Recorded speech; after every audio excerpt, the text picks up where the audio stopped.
Visual novels don't usually interest me anymore. I've played multiple visual novels in my time, but I can never usually sit through a game where all I do is just read and click on the screen, because in that case, the story actually needs to be good and interesting, and most free visual novels just don't hit that mark. The last visual novel that I really enjoyed was probably Doki Doki, and that's obviously just because of the nice twist of horror, which I believe was executed and slowly introduced perfectly in that game's case. Other than that though, most anime games with text boxes all just kind of blend into one. That was until I stumbled upon Milk, or rather a bag of milk. Or rather, milk inside a bag of milk. The game had a very unusual art style to it. It advertised itself as a short 10 to 15 minute experience, and best of yet, it was 50 cents. So with my curiosity, I picked up the game. Those 10 minutes that I spent playing that game felt like hours just flying past me. The story being told through the series is a little bit hard to understand at first sight, but then when you really dig into the character, the sequel, the world, you snap a bigger picture of what the story is trying to convey. And in this video, I'll be going through my thoughts on the first and second game and attempt to break down whatever story is being told in this series. So I'd like to ask you to sit back and relax as I talk about milk inside and out a bag of milk.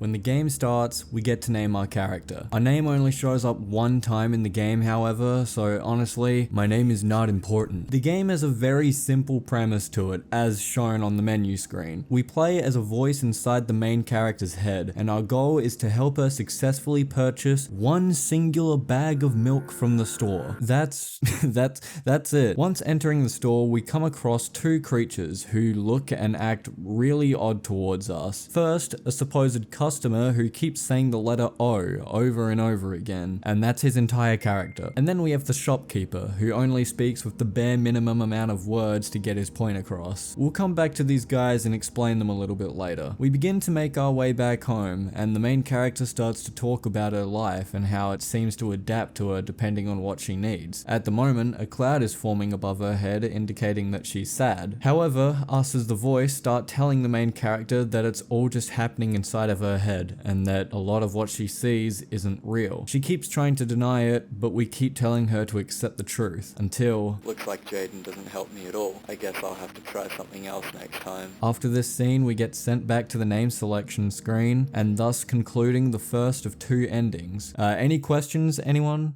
Yes, you in the back?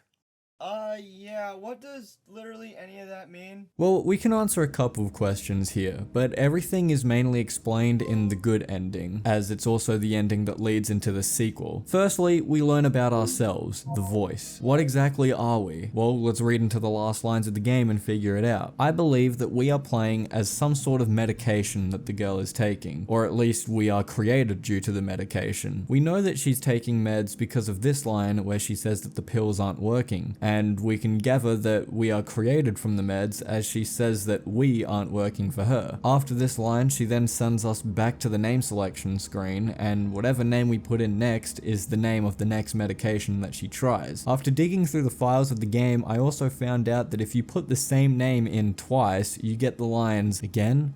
I really hope it goes better this time. Obviously indicating that she's gone back to the same meds to try them again. That's all cool and all, but we still have another ending to go over, which explains a lot more than we just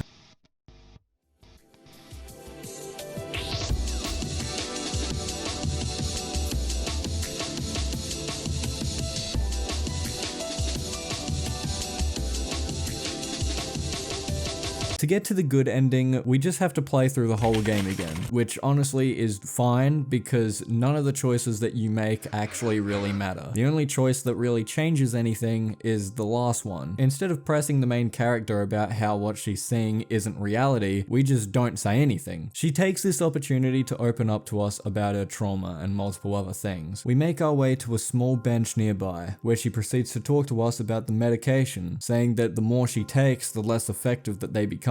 We then learn that after a certain incident, she's only able to see the color red and the other two colors that we see. This incident is something that she'll get into in a sec, but first let's talk about the monsters back at the store and how supposedly our character isn't scared of them. She even says that she thinks that the monsters were more scared of her than she was of them, but my question is, were these really monsters in the first place? We've already learnt that she doesn't see the world as normal, with only being able to see 3 colors, and this scene in the game where she mistakes a truck driving past her as a bear with eyes on the back of its head. My theory is that the monsters in the store were actually just regular people. The one saying "oh" constantly, just a worker stocking the shelves or a regular customer. The monster at the cash register, just a normal guy working his job. This also leads me to believe that what they were saying probably wasn't actually what we were hearing. When the main character approaches the first monster, she goes to ask for some milk. He turns around and starts talking to her. What we hear is the letter O, but in reality, he was probably just asking what we needed help with. The reason why we only heard the letter O could be because she felt a wave of anxiety crash into her as she went to talk to him, feeling too scared to communicate. Her brain could have picked something that scares her in place of what he was actually saying. In the end, he was probably scared off due to the fact that she kept repeating the same thing over and over again, and then ending the conversation by repeating what she heard. The store clerk was easier for her to understand as she could actually understand the words he was saying. However, he was still speaking with about 3 words maximum. This could be due to her brain picking out the most important words of the sentence, as it may be easier for her to understand the clerk in shorter sentences. Anyway, back on track. She asks us kindly to not ask her about the incident that made her see red, but no matter what you say, she realizes that she would come around to it anyway because she's just talking to herself. The camera cuts to a jumble of pixels all over the screen as she asks us what we see. I'm not gonna lie, I have absolutely no clue what I'm looking at here, but apparently the word red is a valuable answer. Turns out that what this is the remains of her father, who sadly passed away when he jumped out the window of their apartment building. She mentions that she had a pretty difficult family, which led me to believe that maybe the mother was the one that killed the father instead of him jumping out. After all, the main character does mention to the store clerk that she would be thrown out of the window if she didn't bring back any milk. But every time she's talking about her father's death, she mentions that he jumped on his own accord. The camera then cuts back to the original image we saw before, and with what we've learnt so far, I look at this image a lot differently now. The black mess in the middle could be the father lying at the bottom of the building, and the fact that surrounding it are pink pixels forming an O shape, which as we see later is the same shape as the apartment building she lives in. I believe that this image could possibly be a POV shot of what the girl saw when she found her father, as she mentioned before that we were seeing the world through her eyes. This would also explain the origin of her fear for the letter O, as she associates it with her father's death. After some more talking, she removes the pink barrier around the text, as she finds it's limiting our communications. Now, when I was looking for what other people were thinking about this, I found that a lot of people believe that this is indicating the medication's effects wearing off, as from this point onward we don't have any input in the story, and we simply just observe the rest of the game. However, what doesn't really make sense to me is the fact that she manually removes the border. Now, I've never been on medication personally, but I don't think it's possible to just remove the effects of the drugs yourself. But then I'm stuck because I don't know what this could mean. Like, what does this indicate? If you have any thoughts, then feel free to let me know in the comments, because I genuinely don't know what this could be meaning. She continues to talk, but we end up cutting off her sentence, telling her that she should head back home. She ends up making her way back to the apartment, and once we get to her room, she quickly spills out more thoughts before before entering her house. One thing that I do find really neat is that she mentions that when under the influence, awful melodies play inside her head, and when she's sober, she likes to enjoy the silence of the world. And at this point in the game, all the music has stopped, and all we hear is the ambience of her apartment building. Not really a big story thing, but I thought it was a cool little detail. Once we make our way inside, all is well. Although our apartment seems a bit empty, we're then suddenly confronted by this figure.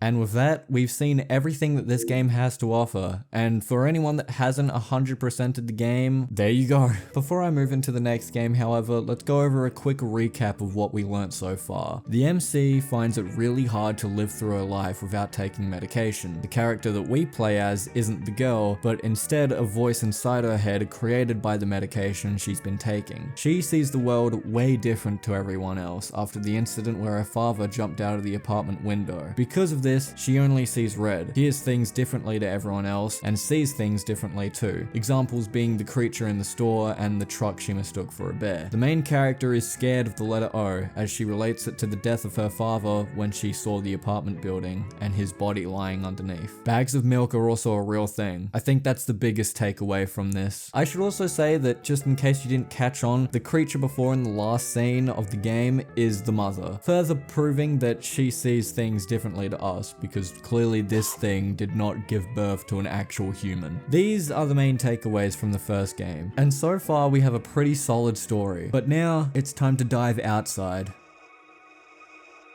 Outside a bag of milk, baby!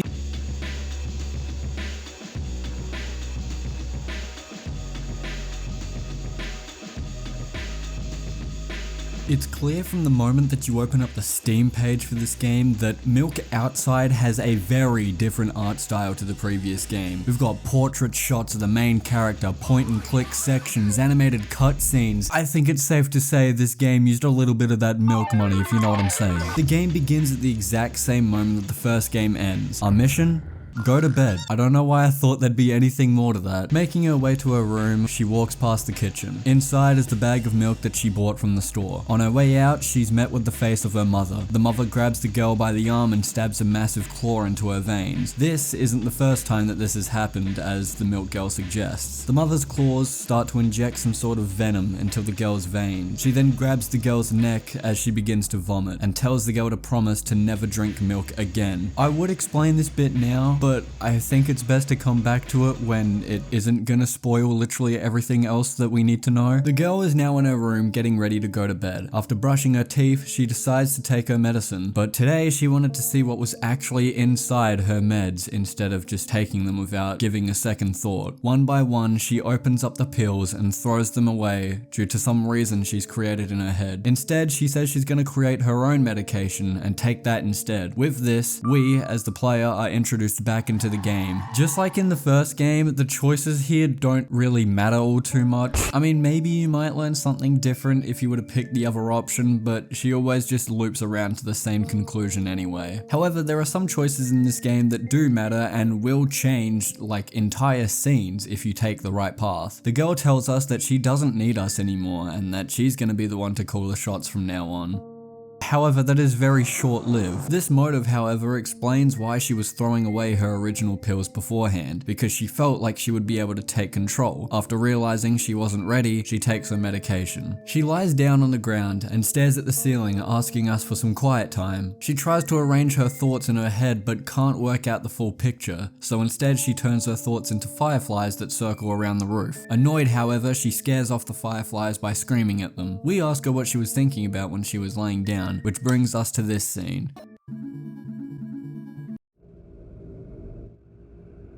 In this hallucination, we ask the girl why she's crying. The next two options read, "Did he get milk?" and "Did you drink milk?" She disregards our questions and rambles about ripping her eyelashes out. We ask what she's done, to which she responds with something about a bath and grabbing a glass. Finally, we tell her to drink some milk.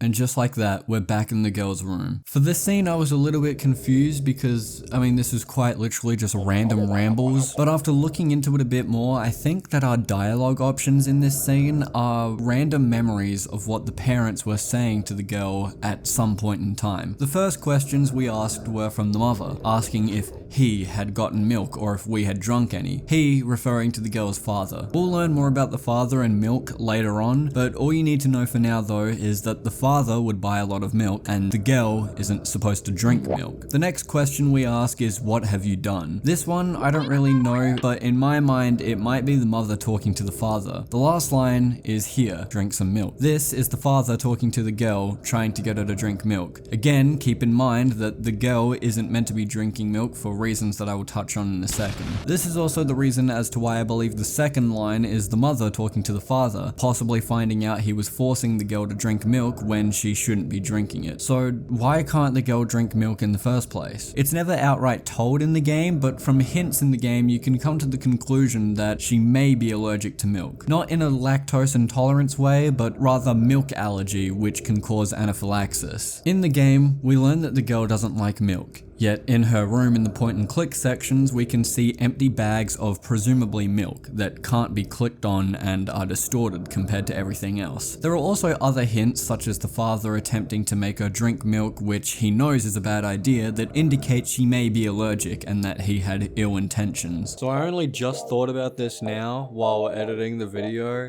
I completely forgot about this line here where we ask her why she's crying and she responds with her eyes are itchy. I didn't think anything of it at first, but I feel like in my dumb brain at least, it could mean that, you know, she's having a reaction to milk.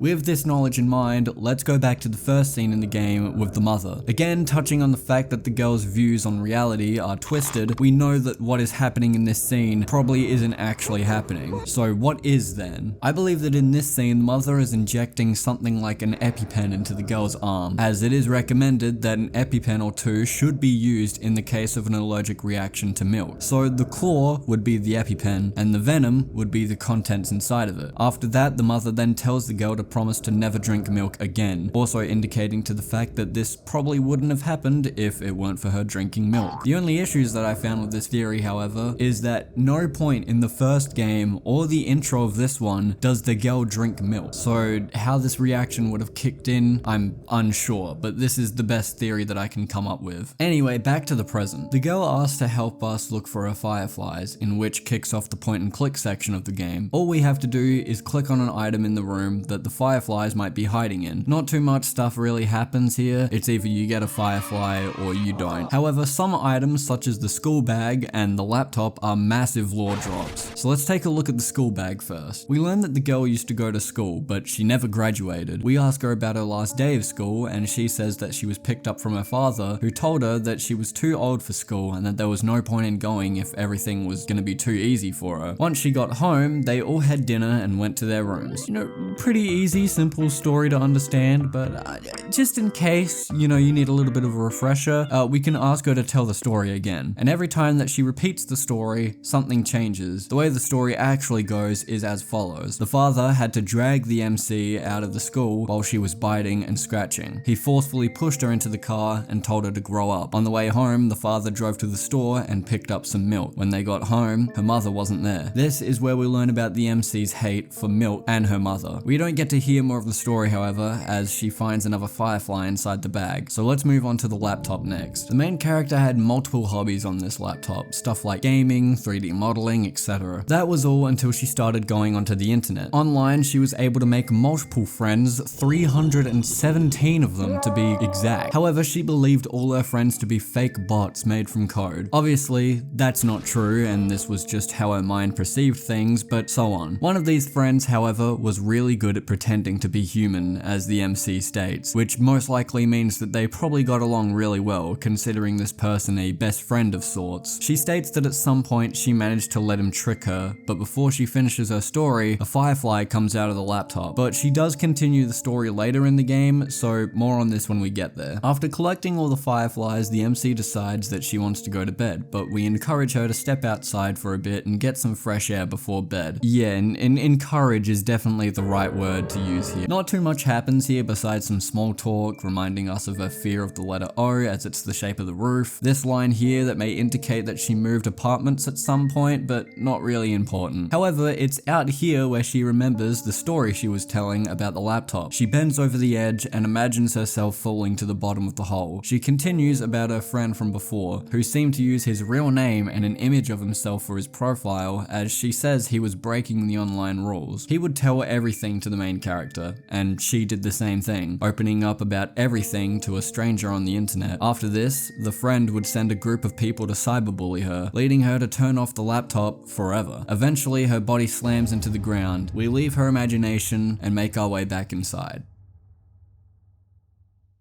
The girl decides that it's finally time to do what we were originally here to do, get some sleep. But before heading to bed, she tells us that she won't be taking another pill anytime soon, which means that there will be no more voice in her head to guide her through the day anymore. Whether this is a good or bad decision, I'm not one to say. She heads to bed and starts to tell us about her insomnia. She explains how she hasn't been able to dream in forever. Finally though, she manages to fall asleep. We aren't a part of her anymore, and we never will be, as she won't be taking her medication again. The next section of the game are the multiple endings that you can get, which I'll go over very briefly, but not in too much detail. The shop ending is a mirror of the events of Milk 1. In this case, the girl is in the role we were in, helping a boy named Treska buy milk. In this ending, it confirms some stuff that we mentioned previously, like how the people in the store were actually just real people, and the whole stopping and fright thing, yada yada. It's confirmed. We're Matt Pat up in this bitch. The mirror ending has the girl standing in front of,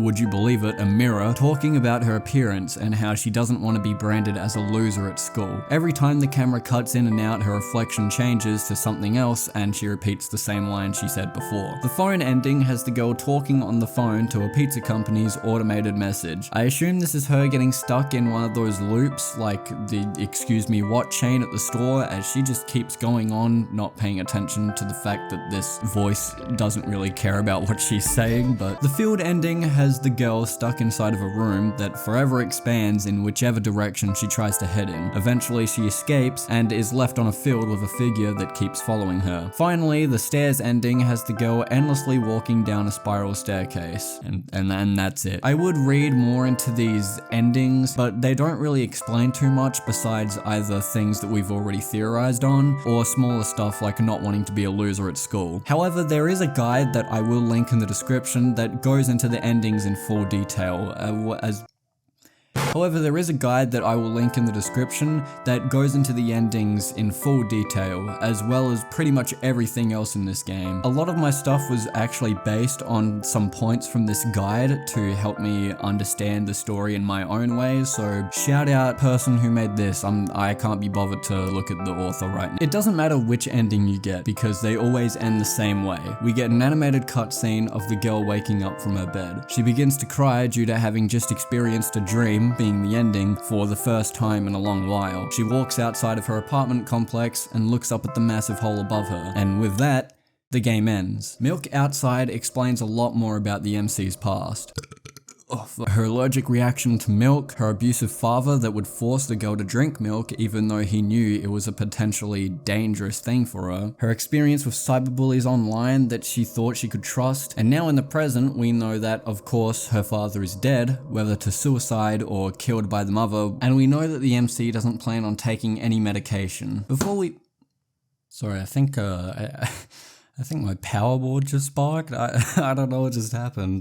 Before we finish up here though, I just want to throw around a couple of theories about specifically the father's death that I've come up with, as well as some that I've read. Theory 1. The the father ended his own life due to his family. In one of the lines, we learned that the mother wasn't home very often, which had me thinking that she might have been out cheating. That specific statement is fully speculation, however, but he didn't like his daughter and the mother was never home, so that may have been his motive. Theory 2, he forced the girl to drink a ton of milk before jumping from the apartment, which would explain the empty milk bags in the MC's room, however doesn't explain how she is still alive, telling us about the events. But I mean, hey, it's just a theory. Theory 3, the mother killed the father, most likely due to finding out about what he was trying to do to the MC, hence the line, "What have you done?" in the strangle hallucination section. I believe that all of these theories are pretty solid, but I'm unsure on which one is most likely to be canon. So I thought I'd throw them out here so you could figure out which one works for your little head canon thing. But moving on, that's everything the Milk series has to offer. I don't assume any more games will come out due to the fact that the girl doesn't plan on taking medication again, so I think it's safe to say that the Milk series is done for.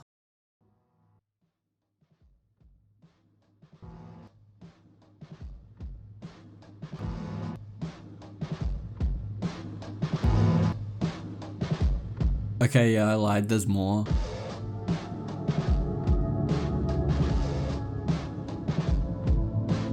So this section is going to be super quick because there isn't really too much to talk about here, but I still feel like I need to talk about it in some way. A couple of months ago, Nikita Kuryukov, the creator of the Milk series, posted a video on his YouTube channel with the same color scheme as the Milk series, which instantly had the minds of Milk fans riled up. Was this hinting at more Milk content? Could this be Milk 3? What would a third Milk game even be called?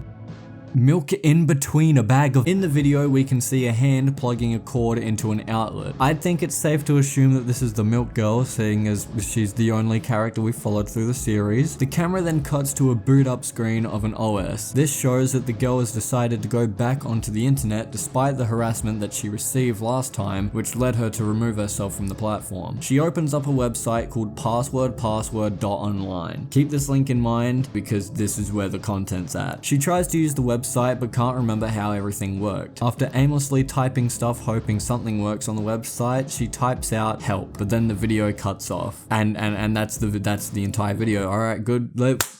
We're done. But now, what if we try to go to the website? Putting password.online into your search bar will take you to the same website that the girl was using in the video. Quick note for anyone that wants to get into the website for themselves, the password is QWERTY. I probably would have lost my mind if I had to do that. Once we create a username for the website, we are greeted with a homepage. At first glance, this is going to be super confusing to anyone who doesn't browse their files with command prompt. Thankfully, typing in help will open a guide that helps us navigate through the site. So what can we actually do on this website? Personally, my favorite thing is the shared section. In here, you can post images from your files, and once it's uploaded, it will have the same color scheme as the second Milk game. I think it would be cool if you could use the same color scheme as Milk Inside. Honestly, it's still cool, whatever. However, if you're just here for the story, you're here for the lore, then all of that stuff is located in the active and archived folders. How these usually work is that the Milk girl will post an entry, usually about her life, and under that we can leave comments. I'm not gonna read all of them word for word because they are massive, so I'll just kind of break down what I've gathered from what I've read. Another thing as well is that the text is originally in Russian, and I had to translate it via Google Translate, which I know is pretty accurate, but it also might not be 100%, so if I get anything wrong or people don't agree with my opinion, I'm blaming it on Google Translate. From reading all the entries, you can gather that the girl has run away from home. This is indicated by her mentioning sleeping on cold asphalt, that her mum doesn't know where she is, that she's taking refuge in a parking lot for some time. It's kind of like the whole idea of this website is that she's left. The reason as to why she's ran away from home is because she found out what really happened to her father. The father didn't end his own life, as we were led to believe in the games. He was killed by the mother. Quote, "But there are many other things that neither you nor I were prepared for. I deliberately let silence into my life, let it in for a long time, and it settled deep in my heart. She grabbed onto him. I most likely won't return home." How she found out is unknown to me, but I feel like this is pretty clear-cut proof that the father was killed by the mother. Again, most likely after she found out he was trying to force her to drink milk. And by the sound of things, she's only just found out the truth and has ran away from home because of it. Finally, the last entry states that the milk girl has ended up in some sort of apartment building and will remain there for the time being. That's really all so far. One thing I want to quickly mention before I just sum it up here is this line here. Quote, "While I don't need permission to be who I am, I'm sorry I act without a script. Let someone make a popular game about me again and sort everything out." now maybe we're breaking into FNAF levels of story here, you know, with the whole Scott Cawthon made the games in the FNAF universe type thing, but it seems that this means that Nikita, again the guy who made the games, is a character in the world of Milk and has created games about the girl. Why? I have no clue how this works in universe, but it would have to imply that the main character and Nikita were close enough for him to know so much about her to make 2 entire games on her. I also feel like the only explanation that we can have for him having that information is that he was a part of the mob that attacked her online, and his form of harassment of sorts was to make a game about her. That, or maybe they were close friends. I have no clue. The other option here is that this is simply just like a haha funny Deadpool 4th wall break just for the fun of it, which honestly wouldn't be that surprising. Besides that though, that is everything that the website has to offer as of now. It is still ongoing as far as I've checked, and I probably won't make another video covering this series unless the website grows on the lore massively or a 3rd game comes out. With that being said though, that is everything. From the 2 games to the website. This is every aspect of Milk covered. Remember that this is purely my interpretation, with some help from the Steam guide, of the story, and by no means do I claim that I'm a theorist or that any of these ideas are canon in the story. If you have other opinions on this game or any thoughts that you have on the series, then please let me know in the comments. I didn't think I'd be making a video on this series, but I'm glad I did because I haven't seen any massive videos covering these games on their own. So if you enjoyed, then a big thumb and subscription would be pretty cool. I'm purposely avoiding the words that make the subscribe button glow because I f***ing hate fun. But with all that out the way, I hope you all have or have had a good morning, evening, or night, and I'll see you all in the next video.